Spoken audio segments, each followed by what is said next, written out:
अलग अलग मोर्चे पर 22 जवान ढेर और 22 नक्सली ढेर। और ये जो आंकड़ा है ये और बढ़ेगा। हालांकि दुख की बात ये कि डीआरजी के एक जवान की शहादत इसमें देनी पड़ी। बस्तर में लाल आतंक पर करारा प्रहार। बीजापुर मुठभेड़ में 18 नक्सली ढेर कर दिए गए, जबकि कांकेर में जवानों ने 4 नक्सलियों को मार गिराया। 22 नक्सली ढेर। बीजापुर में जो मुठभेड़ हुई है बीजापुर दंतेवाड़ा बॉर्डर पर गंगालूर के पास, उसमें एक डीआरजी जवान की भी शहादत हुई है।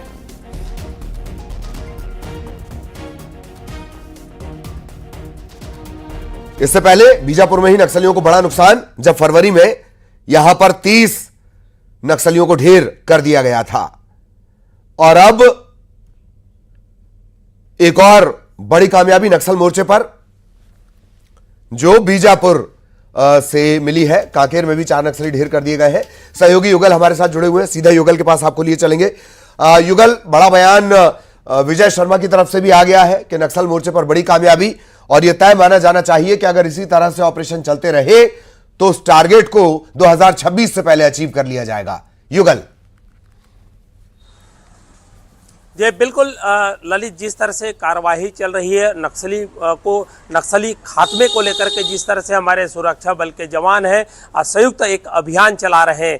और जैसे कि आपको पता भी है कि छत्तीसगढ़ की सीमा है 8 राज्यों से जुड़ा हुआ है, और ऐसे में माओवादी यहाँ किसी तरह की घटना को अंजाम देते हैं। मुठभेड़ जब होता है उसके बाद दूसरे राज्य की ओर वो पलायन कर देते हैं, कुछ समय तक शांत रहते हैं। लेकिन जिस तरह से जो केंद्रीय गृह मंत्री अमित शाह जब यहाँ पर आए थे, सभी जो राज्यों के जो आला अधिकारियों के सुरक्षा बल के जवानों के साथ जो बैठक ली गई थी और एक रणनीति बनी थी माओवादियों को पीछे खदेड़ने के लिए और उनके खात्मे को लेकर के, और एक संयुक्त साझा अभियान चलाने की जो रणनीति बनी थी उसी के तहत अब इस तरह के अभियान है वो लगातार चलाए जा रहे हैं।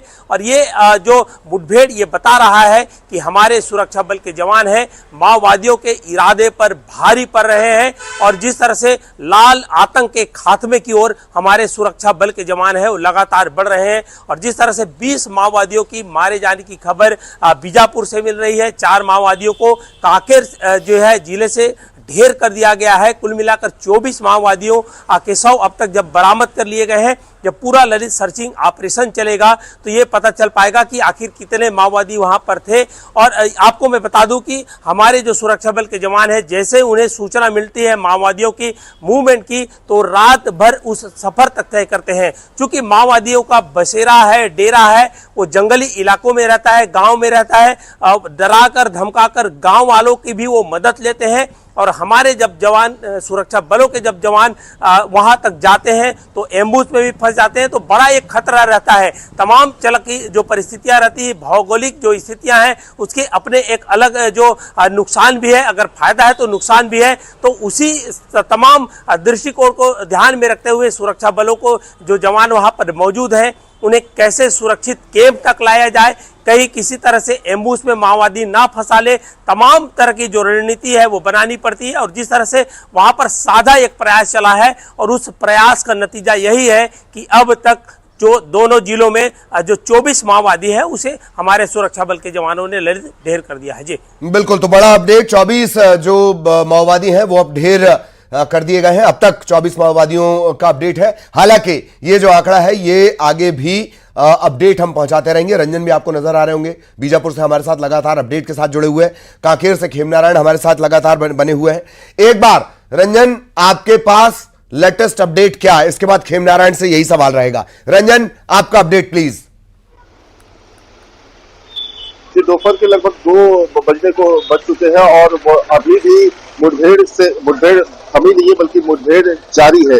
और ऑफिसर्स की तरफ से जो कहा जा रहा है कि मुठभेड़ में वक्त लग सकता है, इलाके में सर्चिंग जारी है, नक्सलियों का जो आंकड़ा है वो बढ़ेगा, ये दावा भी किया जा रहा है। और जो क्योंकि मुठभेड़ एक स्थल पर नहीं होती, जब ऐसे इनकाउंटर्स होते जंगल में तो एक स्थल पे ही मुठभेड़ नहीं होती, नक्सली अलग अलग जगह बिखरे होते हैं, छुपे होते हैं। जवानों की मुठभेड़ भी इसी स्ट्रेटजी भी होती है। तो ऐसे में डेड बॉडीज को तलाश निकालना ये एक बड़ा चैलेंजिंग भी काम होता है। उसके बाद इन डेड बॉडीज को लेकर वापस अपने कैंप पे पहुंचना, उन्हें जवानों का सुरक्षित पहुंचना, ये बहुत चैलेंजिंग प्रोसेस होता है। अगर मुठभेड़ अगर अभी थम भी गई होगी तो जवानों को बाहर आना, नक्सलियों को शवों को लाना, ये भी चैलेंजिंग है, क्योंकि ये वाकई चैलेंजिंग है। मैं एक बार चाहूंगा रंजन, मैं एक बार चाहूंगा ये बीजापुर का जो फाइनल, जो ऑफिशियल ये कह रहे हैं कि कितने नक्सली ढेर हुए, वो जरा दर्शकों से एक बार शेयर कर लें आप रंजन।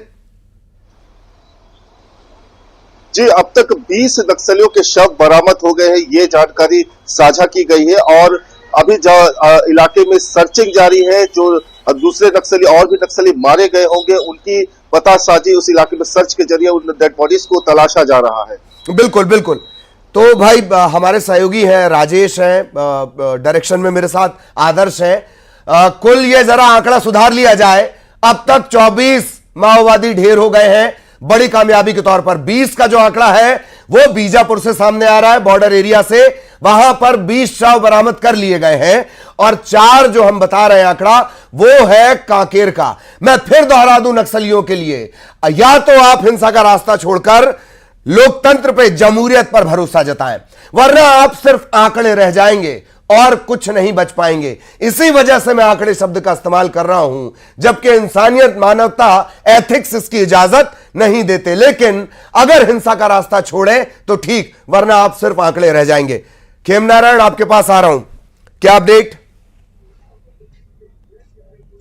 जी देखिए, जिस प्रकार से आज कांकेर में जो है सर्चिंग अभियान चलाया गया और डीआरजी और बीएसएफ के जो जवान हैं वो नारायणपुर और कांकेर के जो सरहदी इलाके हैं वहां पर 4 जो माओवादी हैं उनको ढेर कर दिया गया है और 4 माओवादियों का 100 और साथ में जो है ऑटोमेटिक हथियार और कई जो है नक्सल सामग्रियां वहां से बरामद की गई है। और लगातार जो है अभी भी वहां पर रुक रुक कर जो है फायरिंग चालू है। हो सकता है कि आने वाले समय में नक्सलियों के मरने की संख्या बढ़ सकती है, लेकिन लगातार जो है जवान वहां पर डटे हुए हैं और सर्च ऑपरेशन को जो है आगे बढ़ा रहे हैं। जी बिल्कुल बिल्कुल, लगातार ऑपरेशन बढ़ रहा है। अब एक बार कांकेर और बीजापुर की अपडेट हमने आपको बता दी है, इसे जरा राजधानी की शक्ल से हम समझते हैं। हालांकि युगल ने इससे पहले भी समझाया है और युगल ने जानकारी दी उसके मुताबिक कैसे हम टेक्निकली इस पर आगे बढ़ रहे हैं। युगल, एक बात और, अब इसे थोड़ा अलग एंगल से देखते हैं।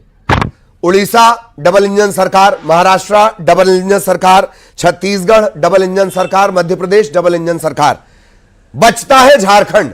अगर वहां से हमको कोऑर्डिनेशन नहीं मिलेगा तो नक्सल मोर्चे पर यह जंग थोड़ी लंबी खिंच जाएगी। ऐसा नहीं है कि खत्म नहीं हो पाएगी, लेकिन थोड़ी लंबी खिंच जाएगी। युगल,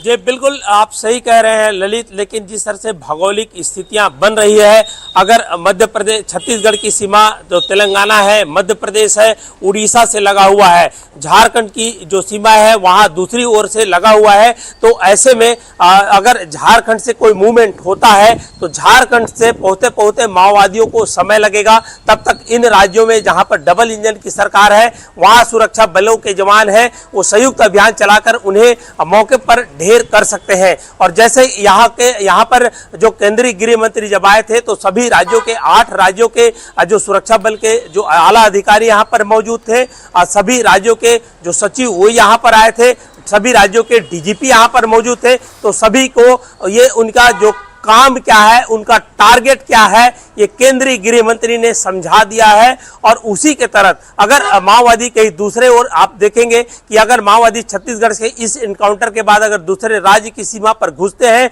तो वहां पर भी तुरंत सर्च अभियान चलाया जाता है, वहां पर भी एनकाउंटर होती है। तो ये कहा जा सकता है कि अब जो माओवादी है उन्हें चारों तरफ से घेरने का प्रयास है वो किया जा रहा है। ललित, आपको याद होगा ये वही माओवादी है जब हमारे सुरक्षा बल के जवानों को मार गिराते थे, रोते बिलखते परिवारों की आंसू अगर तस्वीरें भी आपने देखी होगी। लेकिन अब परिस्थितियां बिल्कुल बदल चुकी है, माओवादियों को धराशायी किया गया है और उनके जो नापाक इरादे हैं उसके मंसूबों पर पानी फेरा गया है। ये वही माओवादी है ललित जो बस्तर क्षेत्र में जो इतना सुंदर इलाका है, इतना संवेदनशील इलाका बनाकर रख दिया है। और तो कुल मिलाकर यह है कि वहां के विकास कार्य को बाधित करने वाले ऐसे तत्वों को जो हमारे सुरक्षा बल के जवान हैं वो अब ढेर करते नजर आ रहे हैं। जी बिल्कुल बिल्कुल। और ये जो कामयाबी का सिलसिला ये लगातार चलता भी रहे, यही सब चाह रहे हैं। आप लगातार तीनों हमारे साथ बने रहिएगा। गृह मंत्री ने क्या कुछ कहा है वो हम जरा सुनवा दें और फिर ये आगे मैं अपडेट आपसे लेता हूं।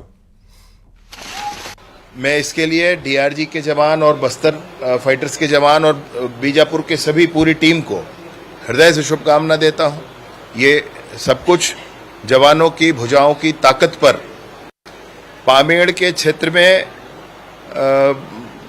अब बस का चलना, बीजापुर से पामेड़ तक बस का चलना, पहले तेलंगाना होकर के जाना पड़ता था, अब सीधे वहां तक पहुंच रहे हैं। गंगालूर क्षेत्र में होना, बीजापुर में भाजपा के जिला पंचायत के अध्यक्ष का बनना, वहां पामेड़ आदि क्षेत्र में तर्रेम पामेड़ क्षेत्र से युवाओं का यहां तक घूमना आना, समूचा बीजापुर। मैं हृदय से शुभकामना देता हूं समूचे बस्तरवासी को कि आने वाले समय में समूचा बस्तर लाल आतंक से मुक्त होगा। आप भी किसी शाम इंद्रावती नदी के किनारे आराम से बैठकर चाय पी पाए। तो मार्के की बात यही है जो आखिर में उन्होंने बात कही कि जैसे अब लाल चौक पर आइसक्रीम आराम से खाई जा सकती है, वैसे ही इंद्रावती के किनारे आप बैठकर इत्मीनान से शाम की चाय पी सकते हैं। यही प्रयास है। इंद्रावती के खौफ को रंजन इस बात को समझ सकते हैं, खेमनारायण इस बात को समझ सकते हैं, युगल साक्षात इस बात के गवाह रहे हैं। और मेरा लंबा वक्त इंद्रावती के किनारे, तो यह बात सही है कि वहां आप शाम को खामोशी से सुकून से बैठकर कम से कम चाय तो नहीं पी सकते थे, अब पी सकते हैं। बहुत अच्छी बात है। कांकेर का क्या कुछ अपडेट खेमनारायण ये भी बताएं, उस इलाके के बारे में भी बताएं जहां यह कामयाबी मिली है। खेमनारायण जी देखिए, छत्तीसगढ़ में जो अबूझमाड़ का एरिया है, अबूझमाड़ के एरिया को जो है नक्सलियों का जो है राजधानी बताया जाता था। अब उस राजधानी में जो है लगातार पिछले 1 साल से जिस प्रकार से नक्सलियों के राजधानी में जवानों ने जिस प्रकार से सर्चिंग अभियान चलाया, सर्च ऑपरेशन चलाया, उसमें कई बड़े नक्सली जो है ढेर हुए हैं। कई जो बड़े नक्सली हैं उन्हें आत्मसमर्पण पर जो है मजबूर किया गया और वो आज जो है आत्मसमर्पण करके समाज की मुख्य धारा से भी जुड़े हुए हैं। तो कहीं ना कहीं जो है लाल आतंक को जो है दबाने के लिए, कुचलने के लिए जो है सरकार ने जिस प्रकार से रणनीति बनाई है कि अगर आप प्यार से मानते हैं तो आ जाइए, अगर नहीं मानते तो इस तरीके से गोली खाकर जो है मरने के लिए तैयार रहिए। तो अबूझमाड़ का जो इलाका है काफी पिछड़ा हुआ इलाका है जिसको नक्सलियों ने अपना गढ़ बना रखा था। अब उस गढ़ में जो है जवानों ने घुस कर जो है नक्सलियों को पीछे हटने पर मजबूर किया है। और आज भी जो है कांकेर जो नारायणपुर का जो सरहदी इलाका है वो अबूझमाड़ से लगा हुआ है, उस इलाके में जो है जवानों ने घुसकर जो है 4 माओवादियों को ढेर कर दिया है और कई नक्सल सामग्री और 100 को बरामद कर लिया है। और लगातार जो है अभी भी वहां पर मुठभेड़ जारी है और जो है इस तरीके से जो है जवानों के द्वारा लगातार सर्चिंग अभियान कर नक्सलवाद को पीछे ढकेलने का काम किया जा रहा है। जी बिल्कुल बिल्कुल। मैं वापस युगल अब आपके पास आना चाहूंगा। क्या हम 3 बड़ी खबरों को कोरिलेट कर सकते हैं? कुछ दिनों पहले हमने ये खबर चलाई है कि रसद राशन रोकी गई है, नक्सलियों के सहयोगियों को बहुत एग्रेसिवली गिरफ्तार किया जा रहा है और जो इनके सो कॉल्ड थिंक टैंक थे उन पर भी नजर मारी जा रही है। एनआईए अपनी तरह से कार्रवाई कर रही है, फोर्सेस जमीन पर अपनी तरह से काम कर रही हैं और जो मुखबिरी वाली विंग होती है जिसका लंबा चौड़ा फंड होता है और उसका कोई हिसाब नहीं देना होता है, मुखबिरी वाली जो विंग होती है वो भी काम कर रही है। क्या ये कामयाबी साझा, ये जो कामयाबी है ये उसी साझा प्रयास का नतीजा है? युगल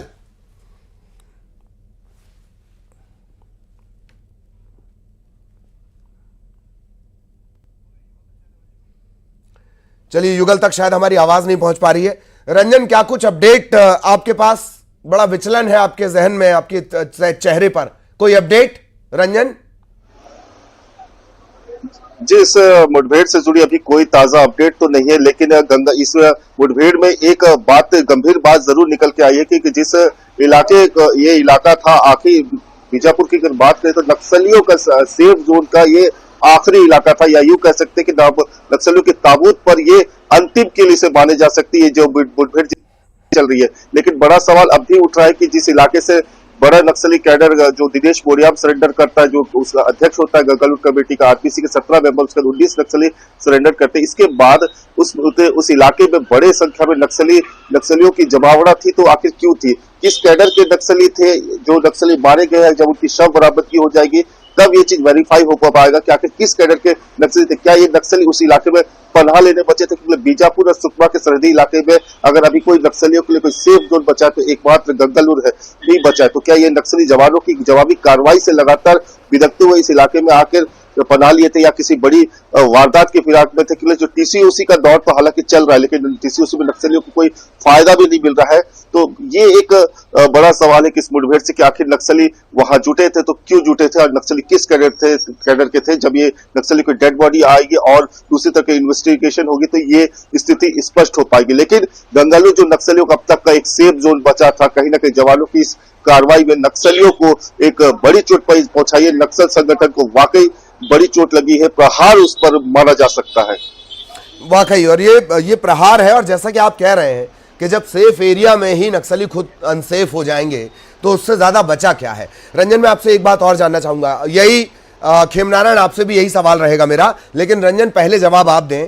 पहले ये होता था मुठभेड़ में जो उनके साथी घायल हुए या जख्मी हुए या जो मर जाते थे नक्सली, उनकी डेड बॉडी ले जा लिया करते थे नक्सली और वो अपने साथ मूव करवा लिया करते थे, लेकिन अब शायद ये नहीं हो पा रहा है। रंजन जी बिल्कुल देखिए जब से केंद्रीय गृह मंत्री अमित शाह ने बस्तर में 2026 मार्च 2026 का जो उन्होंने बिगुल फूका था नक्सलवाद के खिलाफ, तब से पुलिस की खासकर सुरक्षा बलों की स्ट्रेटजी काफी बदली है। पहले क्या होता था कि एक कैंप से जवान निकलते थे, ऑपरेशन पर निकलते थे और टेक्नोलॉजी उतनी डेवलप थी, तो मुखबिरी होती थी, नक्सलियों को पता चल जाता तो वो एम्बुश कर जवानों को घेर लेते थे, नुकसान जवानों को होता था। लेकिन अब टेक्नोलॉजी बदल गई है, पहले ड्रोन फ्लाई किया जा रहा है, इतना ही नहीं कई और डिजिटल टेक्निक का उपयोग किया जा रहा है, नाइट विजन ड्रोन भी उड़ाए जा रही है। समझिए कि इस बीहड़ इलाके में नक्सलियों पर दिन ही नहीं बल्कि रात में भी नजर रखी जा रही है। और जब ऐसे ऑपरेशन चलते, जब दोनों तरफ से मुठभेड़ होती है, मुठभेड़ के वक्त भी आसमान से नजर रखी जा रही है। तो नक्सलियों किस दिशा में भाग रहे हैं, कहां छिपने की कोशिश कर रहे हैं, उनकी एक एक पल पल की मूवमेंट की जानकारी इस समय जवानों को तो है। ऐसे में नक्सलियों के पास केवल अपने आप को सुरक्षित महफूज कर भागने के अलावा कोई विकल्प नहीं है। अब तो साथी को ले जाने वाली बात नहीं रहेगी, पहले हथियार भी ले जाते थे, लेकिन अब ऐसा देखने को नहीं मिल रहा है। ठीक, हथियार और अपने साथी दोनों को वो नहीं बचा पा रहे, उनकी डेड बॉडी तक नहीं ले जा पा रहे। खेमनारायण, आपको क्या लग रहा है कि वाकई रणनीतियों में तब्दीलियां आई हैं? और वैसे भी जब इतने सारे नक्सली ढेर हो जाएंगे, कौन इतने सारे शवों को लेकर जाएगा? खेमनारायण जी बिल्कुल, अत्याधुनिक तकनीक का जो है उपयोग पुलिस कर रही है। सर्चिंग ऑपरेशन में कई रणनीतियां अपनाई जा रही है। उससे ज्यादा जो है सबसे मजबूत बात यह है कि जिस प्रकार से जो जवान हैं, जो जवानों के कैंप को जब ग्रामीण वहां पर विरोध करते थे, लगने नहीं देते थे, अब वो जो ग्रामीण है वहां के, अब उनको जवानों पर विश्वास हो गया है, दिल से विश्वास करने लगे हैं। तो कहीं ना कहीं एक पकड़ मजबूत हो रही है। वहां उन क्षेत्रों के जो ग्रामीण है वो कहीं ना कहीं जो है जो वहां की पुलिस है, वहां के जो सुरक्षा बल के जवान हैं, उनके साथ जो है मित्रता हो रही है। एक ताजा उदाहरण ये भी है कि इन नक्सलियों की जो सूचनाएं हैं, जो पहले जो नक्सलियों तक पहुंचाई जाती थी, वो अब जो है कहीं ना कहीं जवानों तक पहुंचती है। उसके आधार पर जो है जवान जो है वहां तक पहुंचते हैं और इस तरीके से जो नक्सलियों के जो नापाक मंसूबे होते हैं उनको विफल करने के लिए जो है जवान जो है सफल हो जाते हैं। और आपको ताजा उदाहरण और दे दूं कि एक बड़ा नक्सली कैडर प्रभाकर है, जो अपने इलाज कराने के लिए जो है नांदगांव गया हुआ था, उसे जो है जवानों ने रास्ते में ही जो है पकड़ लिया था। तो ये इस प्रकार से जो है जवानों के पास जो है अब सूचना तंत्र जो है मजबूत हो गया है और जो है इस प्रकार के जो जब नक्सली बाहर निकलते हैं तो उन्हें पकड़ लिया जाता है, गिरफ्तार कर लिया जाता है और हर तरीके से जो है नक्सली अब विफल नजर आ रहे हैं। जी बिल्कुल विफल नजर आ रहे हैं। युगल हमारे साथ जुड़े हुए हैं। युगल, 3 से 4 मोर्चे कि हम डेवलपमेंट पर भी काम करेंगे और जमीन पर एंटी नक्सल ऑपरेशन भी चलेगा। इसके अलावा जो नक्सलियों के मेन सहयोगी थे, एक राशन के फॉर्मेट में कह लिया जाए या फिर इस फॉर्मेट में कह लिया जाए कि जो इंफॉर्मेशन को डिलीवर किया करते थे यहां से वहां, हर मोर्चे पर एक साथ किए गए इस ऑपरेशन का ही अंजाम है। लंबा चौड़ा आंकड़ा है। अगर 24 और 25 में अब तक का देखा जाए, अब कुल 3 महीनों का देखा जाए तो? युगल, देखिए ललित, ये माओवादी आखिर है किसके? ये हमारे सुरक्षा बल के जवानों को मारते हैं, व्यापारियों को लूटने का प्रयास करते हैं, इसके साथ ही साथ जो जनप्रतिनिधि है उन पर हमला करते हैं, ग्रामीणों को अपना जो पुलिस का मुखबिर बता करके मारते हैं, और खास करके उन अर्बन नक्सलियों को भी सोचना होगा कि अगर जो विकास को बाधा बना रहे हैं, विकास को बाधित कर रहे हैं, ऐसे लोगों का साथ देना कितना उचित है वो कहा जा सकता है। अब देखना होगा कि जिस तरह से हमारे सुरक्षा बल के जवानों ने रणनीतियां है, स्ट्रेटेजी है वो बदली है, अब काफी एग्रेसिव है, और यही वजह है ललित कि अब अधिक जो माओवादी है उनकी संख्या है, जो इनकाउंटर है, जो मारे जा रहे हैं माओवादियों की संख्या इसीलिए अधिक है। अब चप्पे चप्पे पर हमारे सुरक्षा बल के जवान हैं वो इससे वाकिफ हो रहे हैं, और उनके ही मान में जाकर के, जिसे माओवादियों का नर्सरी कहा जाता है, वहां पर घुस रहे हैं और वहां पर हमला कर रहे हैं और उन्हें मार गिरा रहे हैं। तो ये बड़ी स्ट्रेटेजी में परिवर्तन हुआ है, और एक संयुक्त अभियान चल रहा है कि अगर छत्तीसगढ़ की सीमा से माओवादी भाग करके दूसरे राज्य की ओर जाते हैं तो उन्हें इधर इस मार्ग में ला करके दबाव पूर्वक लाया जाता है, और नतीजा होता है इनकाउंटर, और बड़े संख्या में माओवादी है वो लगातार मारे जा रहे हैं। और इसी स्ट्रेटेजी के तहत अगर जो अभियान चलता रहे तो वो दिन दूर भी नहीं है कि अपना जो लक्ष्य है 26 जो मार्च है 2026, उससे पहले ही माओवादियों का खात्मा छत्तीसगढ़ से हो जाएगा। सिर्फ छत्तीसगढ़ ही नहीं बल्कि अन्य राज्यों से जो माओवादी है इस तरह के आतंक मचाते हैं उनका खात्मा है वो हो सकता है जी। उसमें हालांकि मेन जो रोल रहेगा वो कोऑर्डिनेशन का रहेगा। बार बार जैसे हमने ये सवाल उठता है दरअसल कि एक जगह से फंडिंग जब बंद हो जाती है तो दूसरे स्टेट का वो रुख कर लेते हैं। बॉर्डर एरिया, राज्य पुलिस का अहंकार, अधिकारियों के अहंकार, ये सब उनके लिए है जो इन राज्यों के अफसर हैं। नक्सलियों के लिए तो सारे राज्य, उनका मूवमेंट किसी बॉर्डर का मोहताज नहीं होता। क्योंकि सवाल मेरा रंजन आपसे कि बहुत सारी स्कीम चल रही है, लोन वर्राटू है, घर वापसी अभियान है, अभी मेरा ख्याल है 19 नक्सलियों ने सरेंडर भी किया था कुछ दिनों पहले, 1 या 2 दिन हुआ इस घटनाक्रम को। क्या ये जो सरकार की स्कीम है वो काम कर रही है और उसके बाद नक्सलियों के खिलाफ लगातार लीड मिल रही है? रंजन, एक मिनट सुन तो लो। हेलो एसपी साहब क्या जा रहा है? हेलो एसपी साहब क्या जा चलिए रंजन मैं आऊंगा आपके पास। खेमनारायण, वही सवाल, बहुत सारे अभियान चल रहे हैं, लोन वर्राटू है, घर वापसी है, अलग अलग तरीके से सरकार बड़ी स्कीम्स दे रही है। उसके बाद नक्सलियों का सरेंडर बढ़ा है, और सरेंडर बढ़ने के बाद बड़ी इंपॉर्टेंट लीड वहां से मिलती है। खेमनारायण, यह भी एक बड़ी वजह? जी बिल्कुल, जिस प्रकार से नक्सलियों के लिए जो है सरकार ने दरवाजे खोल रखे हैं, आत्मसमर्पण नीति से जो है जो आत्मसमर्पित नक्सली हैं उनको घर दिया जा रहा है, आवास दिया जा रहा है, रोजगार दिया जा रहा है। तो इस प्रकार से सरकार जो है आत्मसमर्पण की नीति में जो है नक्सलियों के लिए बहुत सारे दरवाजे खोल कर रखे हैं। तो निश्चित ही कहीं ना कहीं इन सब की जानकारी चलिए मैं आपको रोक रहा हूं। खेमनारायण, बड़ा अपडेट स्क्रीन पर इस वक्त हम चला रहे हैं। हमारे जवानों को एक और बड़ी सफलता, केंद्रीय गृह मंत्री अमित शाह, उन्होंने सोशल मीडिया के जरिए जवानों की तारीफ की है। अगले साल 31 मार्च से पहले देश नक्सल मुक्त, ये बात उन्होंने कही है। अगले साल 31 मार्च से पहले देश नक्सलवाद से, इस नासूर से मुक्त होगा। हमारे जवानों को एक और बड़ी कामयाबी लगी है। केंद्रीय गृह मंत्री अमित शाह ने ये पोस्ट किया है, नक्सलियों के खिलाफ जीरो टॉलरेंस की नीति, ये उन्होंने साफ कर दिया है। केंद्रीय गृह मंत्री अमित शाह एक्स पर उन्होंने पोस्ट किया है, बस्तर में लाल आतंक पर करारे प्रहार को लेकर जो आज ये बड़ा घटनाक्रम हुआ, कुल 24 नक्सली जो ढेर हुए हैं उन्हें लेकर केंद्रीय गृह मंत्री अमित शाह ने पोस्ट किया है। जीरो टॉलरेंस की नीति, अगले साल 31 मार्च से पहले देश नक्सल मुक्त। मतलब अगले साल जब फाइनेंशियल ईयर क्लोज हो रहा होगा और नया फाइनेंशियल ईयर 1 अप्रैल से शुरू हो रहा होगा, तब माओवाद का वही खाता बंद हो चुका रहेगा। केंद्रीय गृह मंत्री ने यह पोस्ट किया। हमारे जवानों को एक और बड़ी कामयाबी मिली है, नक्सलियों के खिलाफ जीरो टॉलरेंस की नीति।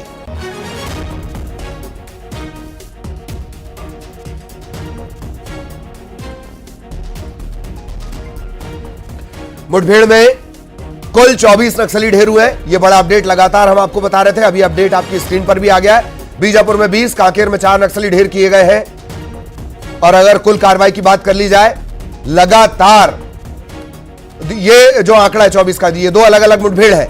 20 बीजापुर दंतेवाड़ा बॉर्डर पर गंगालूर के पास, ये सबसे कोर एरिया और सेफ एरिया में से एक है।